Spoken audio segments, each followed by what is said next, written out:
News વર્લ્ડના આ ખાસ એપિસોડમાં હું ભૌતિક પંચોલી આપનું સ્વાગત કરું છું. દર્શક મિત્રો, કોરોના કાળમાં પરિસ્થિતિઓ બદલાઈ રહી છે. અત્યારે આપણે અનલોક 1 તરફ પ્રયાણ કરી રહ્યા છે અને પ્રધાનમંત્રી શ્રી નરેન્દ્ર મોદીજીએ પણ આત્મનિર્ભર ભારતની વાત કરી છે. ત્યારે ઔદ્યોગિક ક્ષેત્રે કયા પ્રકારના સૂચનો જરૂરી છે, કઈ રીતના અમલો જરૂરી છે, તે અંગે ચર્ચા કરવા માટે આજરોજ ઔદ્યોગિક ક્ષેત્રે કામ કરતી સંસ્થાના પ્રમુખ શ્રી મહેશભાઈ રૂડાજ અત્યારે ઉપસ્થિત છે. આવો એમનું સ્વાગત કરીએ. મહેશભાઈ, આપ અખિલ ભારતીય ઇન્ડસ્ટ્રીઝ વેલફેર એસોસિએશનના પ્રમુખ છો. આ સંસ્થા ઔદ્યોગિક વિકાસ અંગે કાર્ય કરે છે. તો અમારા દર્શકોને જણાવશો કે આપની સંસ્થાનું કાર્યક્ષેત્ર શું છે? અખિલ ભારત ઇન્ડસ્ટ્રી વેલફેર એસોસિએશન એ સમગ્ર ભારત લેવલે પાણી બચાવવું, પર્યાવરણ બચાવવું અને વધારેમાં વધારે વૃક્ષારોપણ થાય તે અંગે કામગીરી કરી રહી છે. વિશેષમાં જે જળવાયુ પરિવર્તનની પ્રશ્નો છે, વિશ્વ લેવલે સંકટ ઊભા થયા છે, તે ઓછું થાય તે માટે પણ સંસ્થા ભગીરથ કાર્યો કરી રહી છે. મહેશભાઈ, કોરોના કાળને કારણે અત્યારે લગભગ તમામ ક્ષેત્રે પરિવર્તન આવી રહ્યા છે. સામાજિક ક્ષેત્રની વાત કરીએ તો બેસણાઓના ફોર્મેટ ચેન્જ થઈ ગયા, લગ્ન પ્રસંગોના ફોર્મેટ ચેન્જ થઈ ગયા. શૈક્ષણિક ક્ષેત્રે વાત કરીએ તો પહેલાં એકચ્યુઅલ ક્લાસરૂમમાં ભણતા હતા, હવે ઓનલાઈન સ્ટડીઝ આવી ગયો. તમારું કાર્યક્ષેત્ર ઔદ્યોગિક અને આર્થિક ક્ષેત્રનું છે. તો તમે આ જે અસરો આવી છે કોરોના કાળની, એને તમે કઈ રીતે જોઈ રહ્યા છો? શું અસર આવશે? હકારાત્મક હશે કે નકારાત્મક? આમ તો શું છે, નકારાત્મક ચીજ હકારાત્મક ચીજમાં પરિણમતી હોય છે. આપણા વિચાર અને પોઝિટિવ હોય છે તો આ બધું પોઝિટિવ ચીજ થઈ જાય. કચ્છમાં જ્યારે 2000 ભૂકંપમાં આવ્યો ત્યારે લોકોને એવી હતી કે બહુ ખરાબ પરિસ્થિતિ થઈ ગઈ છે, પણ એમાંથી પણ લોકો બહાર આવ્યા અને અત્યારે કચ્છ ઇન્ડસ્ટ્રી રીતે બધી રીતે નંબર 1 બની ગયું છે. તેવી જ રીતે આમાં પોઝિટિવ રીતે જો આપણે ધ્યાન દોરવા જઈએ અને ઇન્ડસ્ટ્રી હોય કે ગમે તેવો બિઝનેસ હોય તેમાં આપમેળે કે મેક ઇન ઇન્ડિયાનું આપણે ધ્યાન દોરીને ઉદ્યોગ શરૂ કરીએ, કંઈ કરીએ તો ઘણું બધું કરી શકીએ તેમ છીએ. જીવેશભાઈ, હવે અત્યારે છેલ્લે મોદીજીએ જે વાત કરી આત્મનિર્ભર ભારતની, અને એની સામે આપણી પોલિસી છે 100% FDIની.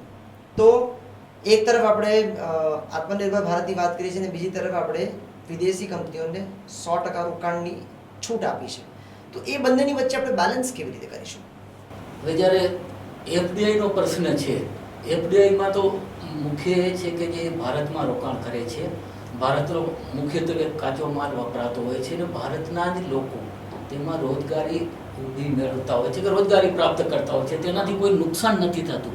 પરંતુ જે મેક ઇન્ડિયાનો કન્સેપ્ટ છે, જો તે અપનાવવામાં આવે તો ટોટલી જે કાંઈ ઇન્ડિયામાં હોય તે પૈસો હોય તે ઇન્ડિયામાં જ બચી રહે, ઇન્ડિયાનો જ માલ ઇન્ડિયામાં જ વપરાય અને લોકો આર્થિક રીતે જ્યારે કોઈ પણ મહામારી ઊભી થાય કે આવા રોગો ઊભા થાય ત્યારે પોતાના જ દેશમાં તમામ વસ્તુઓ ઉપલબ્ધ મળી રહે, એ ધ્યાને રાખીને મેક ઇન્ડિયા તરફ, આત્મનિર્ભર તરફ આગળ વધવું જરૂરી છે. મહેશભાઈ, આપણી બીજી એક નીતિ છે સ્કિલ્ડ ઇન્ડિયા. હવે સ્કિલ્ડ ઇન્ડિયાની અંદર આપણી પાસે યુવાનોને આપણે તાલીમ આપી રહ્યા છે, એમને તૈયાર કરી રહ્યા છે રોજગારી માટે. પણ એની સામે આપણો યુવા વર્ગ, તાલીમ પામેલો યુવા વર્ગ, સ્કિલ્ડ યુથ બેરોજગારીની સમસ્યા સામે પણ લડી રહ્યું છે. તો એ બંનેની વચ્ચે બેલેન્સ કરવા માટે આપના કોઈ સૂચન ખરા? એ ખાસ અગત્યનો મુદ્દો છે કે એના માટે છે ને ખાસ તો તાલુકા લેવલે, જિલ્લા લેવલે અને આગળ લેવલે ઇન્ફ્રાસ્ટ્રક્ચર ઊભું કરવું પડશે. જેમ ચાઇનાએ વધારેમાં વધારે ઇન્ફ્રાસ્ટ્રક્ચર પૂરું પાડીને સ્કિલ માણસોને અને નોન સ્કિલ માણસોને રોજગારી ઊભી કરેલી છે, તેમ આપણે જો તાલુકા જિલ્લા લેવલે બધે ઇન્ફ્રાસ્ટ્રક્ચર ઊભું કરીને તે લોકોને રોજગારી આપીએ તો એક તો ઇન્ડસ્ટ્રી વધશે, બીજી બાજુ જે ઇન્ડસ્ટ્રી સ્થાપશે એ 20-25 માણસ બેરોજગાર હશે એને નોકરી આપશે.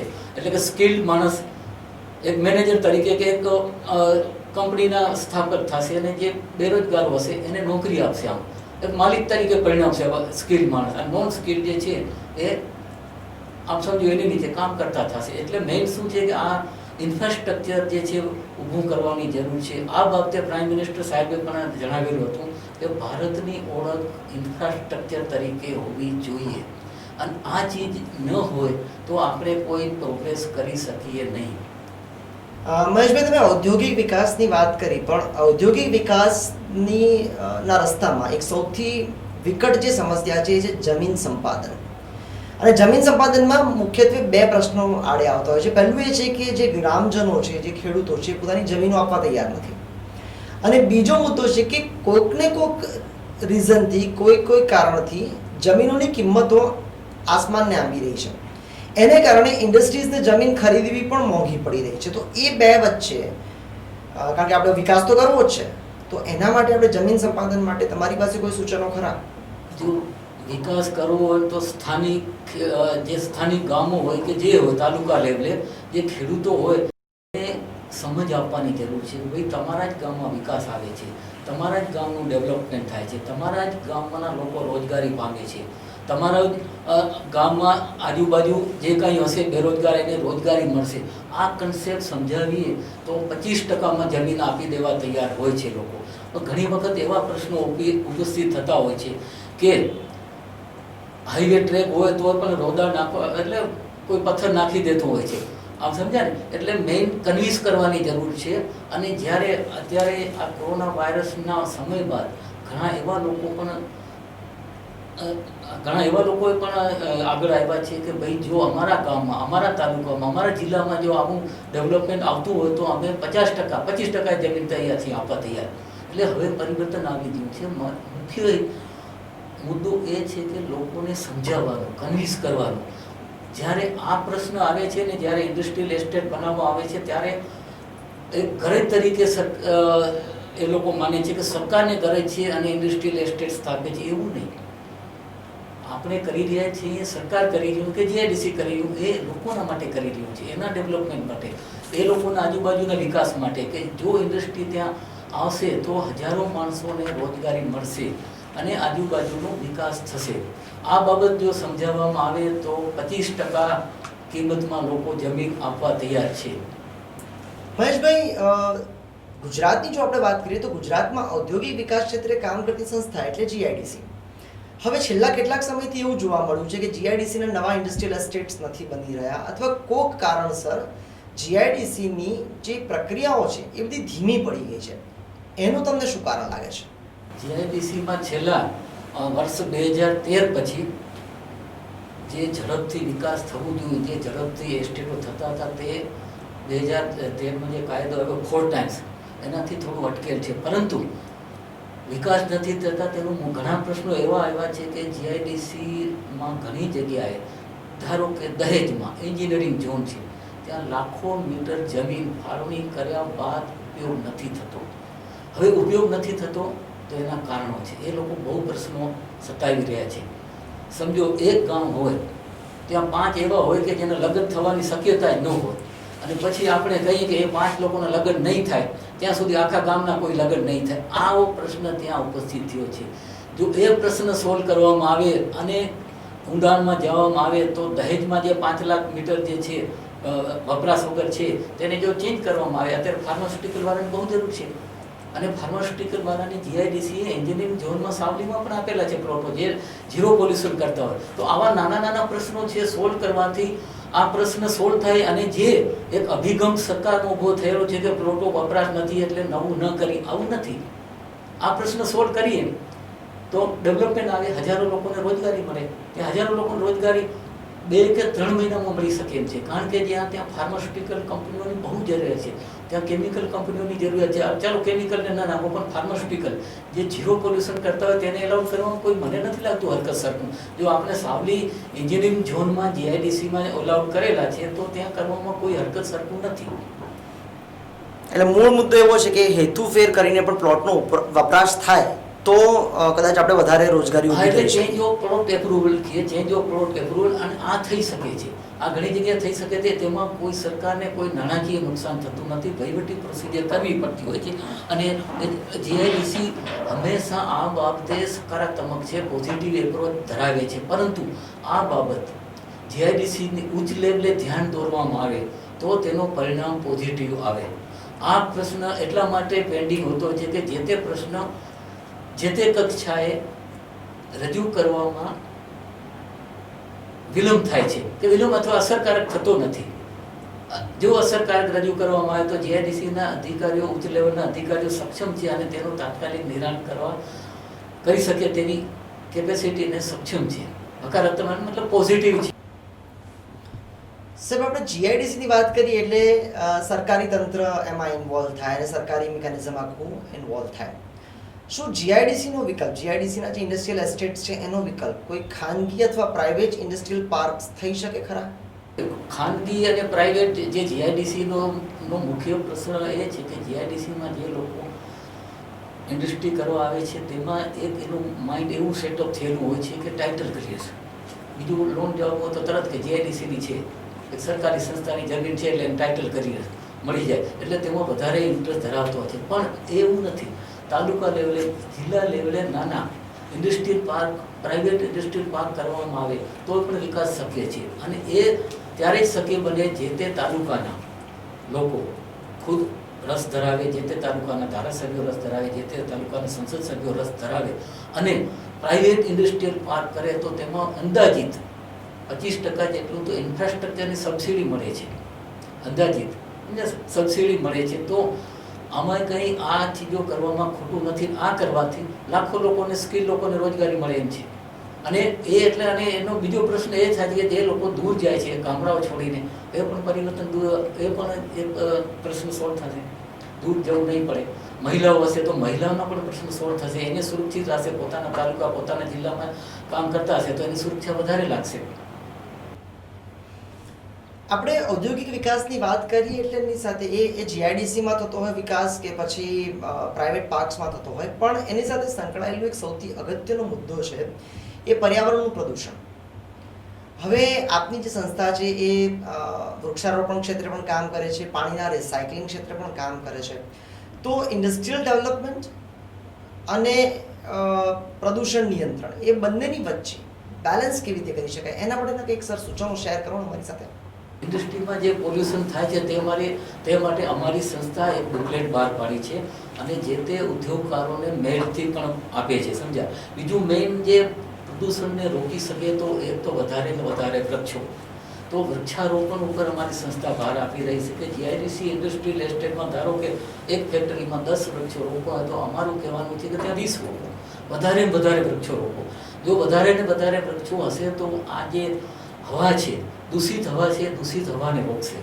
બીજું જે છે પાણીનો પ્રશ્ન. જો પાણી બચાવશો તો ભૂગર્ભ જળ જે છે એમાં પાણી વેચાતું ઓછું થશે. તે માટે અમે ઇન્ડસ્ટ્રી ક્ષેત્રમાં પણ અમે કરી રહ્યા છીએ કે જો ઇન્ડસ્ટ્રી ક્ષેત્રમાં પાણી બચાવવામાં આવે અને તે પાણીનો રિસાયકલિંગ કરી અને રિયુઝ કરીને વાપરવામાં આવે તો વધારેમાં વધારે આપણે પાણી બચાવી શકીએ છીએ. અને એ પાણી બચાવશું તો દેશમાં ઘણા જગ્યાએ એવા લોકો છે કે જેને પીવાનું પાણી નથી મળતું, જે લોકો કિલોમીટરો સુધી ચાલી જાય છે, એને ઇનડાયરેક્ટલી ઉપયોગ થઈ જશે.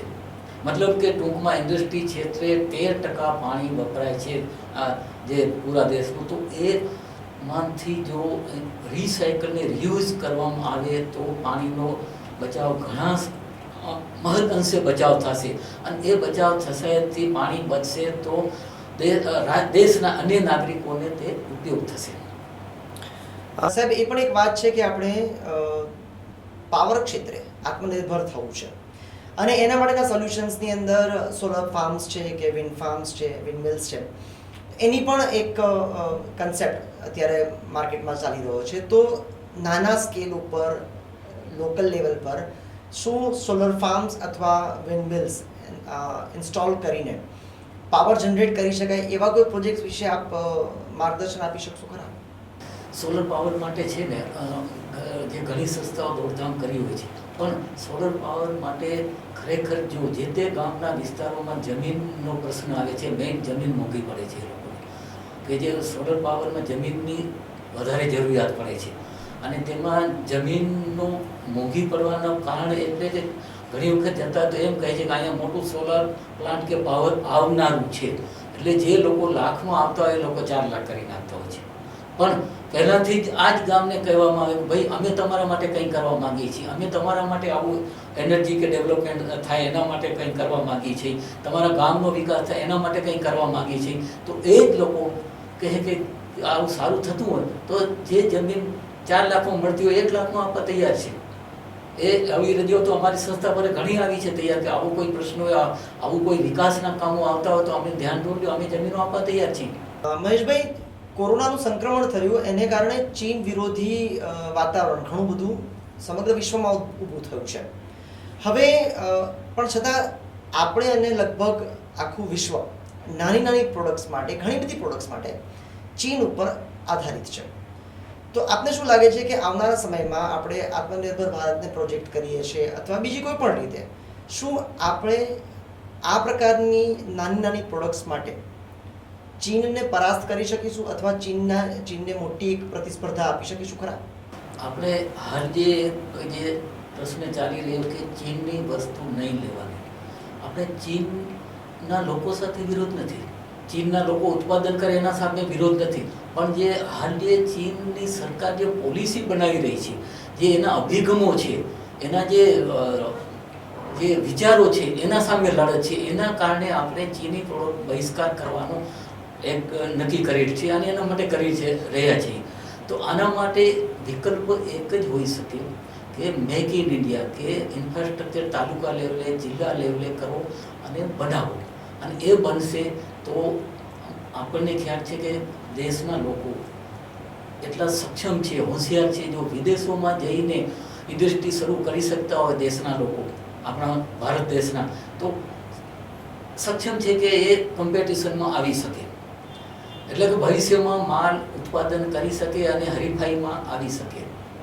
હવે સાહેબ, ઔદ્યોગિક વિકાસની વાત ચાલી રહી છે અને નવા ઇન્ડસ્ટ્રીયલ યુનિટ્સ નાખવાની વાત ચાલી છે, ત્યારે એક એવી પણ વાત સાંભળવા મળી છે કે આપણી કેટલીક નીતિઓને કારણે સરકાર જે વિદેશી કંપનીઓ છે એને બહુ સરળતાથી જમીન ઉપલબ્ધ કરાવી દે છે અથવા એમને ઇન્ડસ્ટ્રીયલ ડેવલપમેન્ટ માટે ઘણી સરળતાઓ ઊભી કરી આપે છે. પરંતુ જે ભારતીય એન્ટરપ્રેન્યોર્સ છે અથવા જે લોકલ એન્ટરપ્રેન્યોર્સ છે એમના માટે આ બધી સરકારી માયાજાળ બહુ વિકટ હોય છે. તો આપને શું લાગે છે, એ બાબત સાચી છે અને એમાં શું કરી શકાય? એ વાત ખરી છે કે વિદેશી કંપનીઓ હોય એને આપણે એને કોઈ પણ ઇન્ડિયામાં કે એને આપણે થોડોક વધારે મહત્ત્વ આપીએ છીએ. અને મહત્ત્વ આપવાનું બીજું એમાં કોઈ ખોટું નથી કે અહીંયા આપણે રોજગારી ઊભી થાય છે, કોઈ પણ કંપનીઓ તો રોજગારી ઊભી થાય છે, પણ સાથોસાથ એ પણ જોવું જોઈએ કે જો આત્મનિર્ભર થવું હોય તો જે સ્થાનિક લોકો હોય કે દેશના લોકો હોય તેઓ અરજીઓ કરતા હોય અને પૈસા ભરતા હોય તો તેઓને પણ રજૂઆત અને અરજીઓ અથવા એને પણ ઇન્ફ્રાસ્ટ્રક્ચર સાથે જમીન આપવી જોઈએ. અને આના માટે ઇન્ફ્રાસ્ટ્રક્ચર સાથે જમીન આપવા જીઆઈડીસી બનેલી છે. તેનું નો પ્રોફિટ નો લોસ કરતી એક સંસ્થા છે. અને જ્યારે સામૂહિક લોકો રજૂઆત કરે કે અમારે ખરેખર ઇન્ડસ્ટ્રી કરવી છે અને આટલા લોકો છે, તો એ રજૂઆત કરવાથી, પ્રોપર જગ્યાએ રજૂઆત કરવાથી જીઆઈડીસી એ ધ્યાન આપે છે અને નવા ઇન્ડસ્ટ્રીયલ એસ્ટેટનું માળખું અથવા આયોજન કરતી હોય છે, પણ પ્રોપર જગ્યાએ રજૂઆત કરવી જોઈએ. સાહેબ, મહિલા સશક્તિકરણ પણ એક અત્યારે ભારતનો બહુ અગત્યનો મુદ્દો છે, એમાં પણ આપણે ઘણા આગળ વધી રહ્યા છીએ. તો ફિમેલ એન્ટરપ્રેન્યોર્સ અથવા મહિલા ઉદ્યોગ સાહસિકો માટે આપણે શું કરી શકીએ? એમને કયા પ્રકારની સવલતો આપણે પૂરી પાડી શકીએ? મહિલા ઉદ્યોગ સાહસિકો માટે હાલ જે જીઆઈડીસીએ સાણંદ, પછી જુનેદ અને નામ ભૂલાઈ ગયું, ત્યાં પણ પાર્ક ઊભા કરેલા છે. પણ આ ત્યારે જ પાર્ક કરે જ્યારે સામેથી ડિમાન્ડ આવે, જ્યારે મહિલાઓ આગળ વધે, 200 મહિલાઓ આગળ વધે કે અમારે ઇન્ડસ્ટ્રી કરવી છે, અમારે પાર્ક કરવો છે, અમે આ જગ્યાએ કરવા માગીએ છીએ.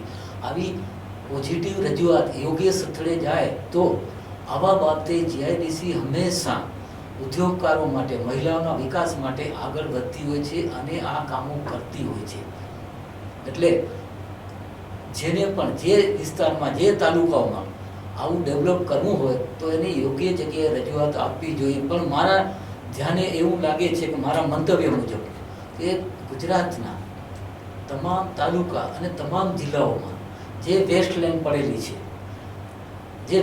પડેલી હોય છે ત્યાં મહિલાઓ માટે ઔદ્યોગિક પાર્ક કરવા જોઈએ. અને મહિલાઓમાં પુરુષો જેટલું નોલેજ છે, પરંતુ એ અચકાય છે ક્યાં, એ પોતાની શક્તિ વાપરી નથી શકતી, એનું કારણ એને બહારની ભીતિ છે.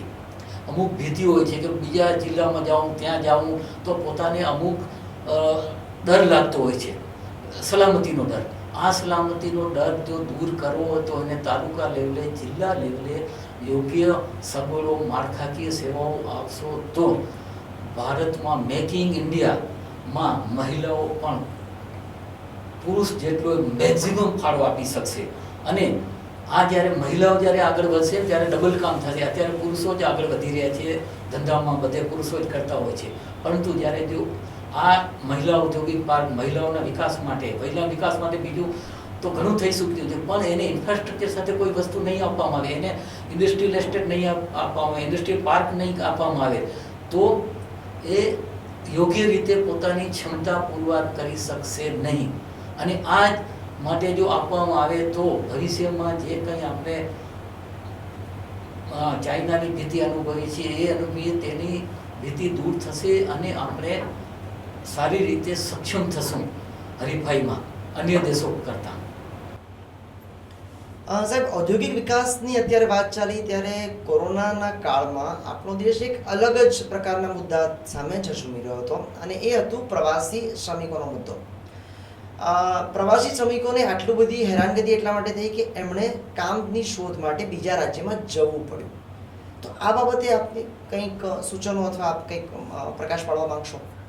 પ્રવાસી મુદ્દો તો બહુ જ જે તે વખતે ચર્ચાયો છે. એ લોકોએ તકલીફો અનુભવી છે. જે તે પરિસ્થિતિ જ્યારે આવી વિકટ પરિસ્થિતિ થતી હોય ત્યારે સરકાર તો કામગીરી કરતી જ હોય છે.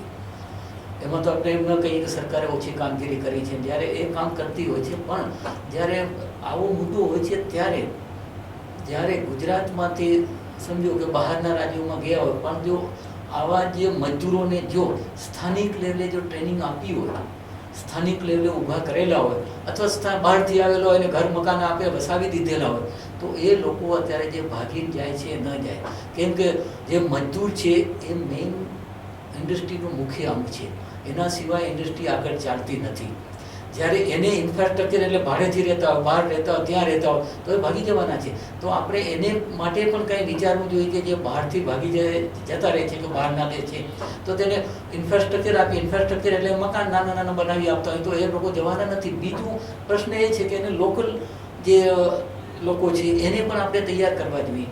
તો પણ એ લોકો આવા જ્યારે ઇન્ડસ્ટ્રીનો અત્યારે જે પ્રશ્ન આવે છે તો એ એમાંથી પણ અમુક નિકાલ એ સ્થળાંતર થતું હોય ત્યારે આ સ્થળાંતરમાંથી ન થાય અને કામગીરીમાં જે વિક્ષેપ પડેલો હોય તે વિક્ષેપ અટકે. એટલે બે પ્રશ્નો છે. જે મજદૂરોના જે પ્રશ્નો છે, એક તો ક્યારે ભાગી જાય છે જ્યારે એને કોઈ સગવડો અહીંયા આપી નથી. જ્યારે ઇન્ડસ્ટ્રી આપણે કરી છે, ઇન્ડસ્ટ્રી ઊભું કરી છે તો એ વર્ષો સુધી ચલાવવાના છે. તો એક નાનકડા મજદૂર માટે એક નાનકડી ચીજો ઊભી કરવી જોઈએ. તો આ જો ચીજો ઊભી કરેલો તો એ ન જાય. બીજું આ ચીજો છે એ અગત્યની છે. કે બીજું સેકન્ડ એ છે કે જે સ્થાનિક લેવલે રાજ્યમાં પણ આપણે એવા સ્કિલ અનસ્કિલ વ્યક્તિઓ ઊભા કરવા જોઈએ તો ઇન્ડસ્ટ્રીમાં જે રૂકાવટ કે જે તકલીફો છે તે ઓછી થાય. સાહેબ, એ જ મુદ્દાને હું થોડોક આગળ વધારીશ કે ગુજરાતમાં ઘણી બધી એવી કંપની છે, માતબર ટર્નઓવર ધરાવતી કંપનીઓ છે જેના માટે એવું પણ સાંભળવામાં આવે છે કે જ્યારે ઉચ્ચ પદની વાત આવે છે તો નોકરી આપવાની જ્યારે વાત આવે છે ત્યારે ગુજરાત બહારના લોકોને વધુ પ્રાધાન્ય આપવામાં આવી રહ્યું છે. એ બાબતે આપ શું કહેશો? જ્યારે બહારના રાજ્યોના ઇન્ડસ્ટ્રીઓ આવે છે ત્યારે એ નો ડાઉટ કે જે તે વખતે થોડું ફેવર તો કરે જ છે કે એના એરિયાના હોય તો એને કમ્ફર્ટ જે હોય તે એને કદાચ કમ્ફર્ટેબલ વધારે ઇઝી અનુભવતા હશે, પોતાના વિસ્તારના હશે તો એને એમ થતું હશે કે આ લોકો છે આપણે વધારે કન્વિન્સ કરી શકશું. પરંતુ જે તે વિસ્તારમાં જ્યારે ઇન્ડસ્ટ્રી સ્થાપતા હોય ત્યારે એ ઇન્ડસ્ટ્રીવાળોએ એ પણ ધ્યાન રાખવું જોઈએ કે અમે જે વિસ્તારની જમીન લીધી છે, જે લોકોની જમીન સંપાદન કરી છે, જેની જમીન ગુમાવી છે એ લોકોએ પણ ઘણું સફર કરેલું છે. તો એ લોકોને પણ નિરાશ થાય કે એના તરફ જે નેગેટિવ વાતાવરણ ઊભું થાય તેમાં પણ જરાય પણ એવું વાતાવરણ ન કરવું જોઈએ. એ સોશિયલ રિસ્પોન્સિબિલિટી સમજીને જેમ વધારેમાં વધારે જમીન ગુમાવી હોય, સ્કિલ માણસો હોય તો સ્થાનિકને પ્રાયોરિટી આપવી જોઈએ. કેમ કે એ લોકોએ જમીન ગુમાવી છે, એ લોકોએ ઇન્ડસ્ટ્રી આવવાના હિસાબે પ્રદૂષણના પ્રશ્નો અનુભવતા હોય છે, પાણીના પ્રશ્નો અનુભવતા હોય છે, બીમારીના પ્રશ્નો અનુભવતા હોય છે. આવા સમયે એક પોઝિટિવ એપ્રોચ અપનાવીને જો વધારેમાં વધારે લોકલ લેવલનાને ધ્યાન આપીએ તો એક વધારે ઇન્ડસ્ટ્રી સક્ષમ અને એને જે નાના મોટા પ્રશ્નો આવતા હોય તેમાંથી એ બહાર આવી શકે અને એક લોકલ લેવલે સારી ઇમેજ ઊભી કરી શકે. સાહેબ, એ જ મુદ્દા પર બીજો એક સવાલ પણ મારા મગજમાં આવી રહ્યો છે કે શું સરકારે એવી કોઈ નીતિ બનાવેલી છે અથવા બનાવવી જોઈએ કે જે તે પ્રદેશમાં જે તે ઉદ્યોગે નજીકના વિસ્તારમાંથી અથવા આસપાસના વિસ્તારમાંથી જ શ્રમિકોને નોકરી આપવી જોઈએ અથવા સ્કિલ્ડ યુવાઓને નોકરી આપવી જોઈએ? એવી કોઈ સ્કીમ છે અથવા નથી તો સરકારે બનાવવી જોઈએ કે ન બનાવવી જોઈએ? આપનું શું માનવું છે? આ નીતિ અમલમાં છે.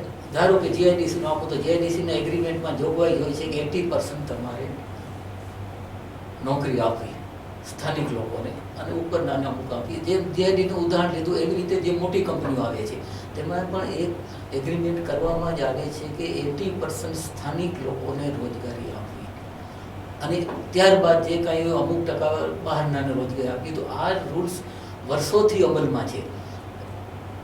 પણ શું એનું અમલીકરણ થાય છે ખરું? અમલીકરણ સમય આવશે જ્યારે અત્યારે જે કોરોના આવ્યો છે તો જે પરિસ્થિતિ ઊભી થઈ, જે સ્થાનાંતરના પ્રશ્નો ઊભા થયા, જે લોકો ચાલ્યા ગયા, ત્યારે હવે લોકો ઇન્ડસ્ટ્રીવાળાને સમજાનું છે કે જો સ્થાનિક લોકોને ધ્યાન આપત, જો સ્થાનિક લોકોનું સાંભળત, જો સ્થાનિક લોકોને નોકરી આપત તો આ પ્રશ્ન અત્યારે ઉપરસિત ન થાત. આજે ફેક્ટરી ચાલુ કરવી તો એ ચાલુ કરી શકતા નથી. સ્થાનિક લોકો છે પણ એ લોકોને નોકરી આપી નથી એટલે એ લોકો પણ થોડાક અંદર ખાને નકારાત્મક લાગણી અનુભવતા હોય છે. એટલે આ પ્રશ્ન હવે જ્યારે કોરોના એ ઇન્ડસ્ટ્રીવાળાને ઘણું બધું શીખવી દીધું છે કે જેમ મોદી સાહેબે કીધું કે સ્થાનિક લેવલે બધું ઊભું કરો, કોઈ પણ ચીજ મેક ઇન ઇન્ડિયા કરો, આપ બધું જાતે જ્યાં ત્યાં થાય ઇન્ડિપેન્ડન્ટ બનો. અને આવો પ્રશ્ન આવે જેમ આ પ્રશ્ન મજદૂરોનો આવ્યો, મજદૂરો શહેર છોડીને જતા રહે છે કે રાજ્ય છોડીને, તેમ જ્યારે કોરોના આવ્યો ત્યારે દવાઓની પણ આ જ પરિસ્થિતિ ઊભી થઈ. પણ જો દવાઓ આપણી પાસે ઘણી ઉપલબ્ધ હતી તો સ્થાનિક લેવલે આપણે ઘણો ઉપયોગ કરી શકીએ અને વિદેશોમાં પણ આપણે સેવાનું કામ કરી શકીએ. તો હવે કોન્સેપ્ટ એ છે કે વધારેમાં વધારે સ્થાનિક ધ્યાન દેવામાં આવે, સ્થાનિક લોકોને પ્રાયોરિટી આપવામાં આવે. ઘણી વખત એ લોકો સ્કિલ નથી હોતા તો પણ કંપનીની એક સોશિયલ રિસ્પોન્સિબિલિટી બની જાય છે કે જ્યાંથી આપણે પૈસા કમાતા હોઈએ છીએ ત્યાં પણ આપણી એક ફરજ થઈ જાય છે કે તેનું કેર કરવાનું, તેનું ધ્યાન આપવાનું.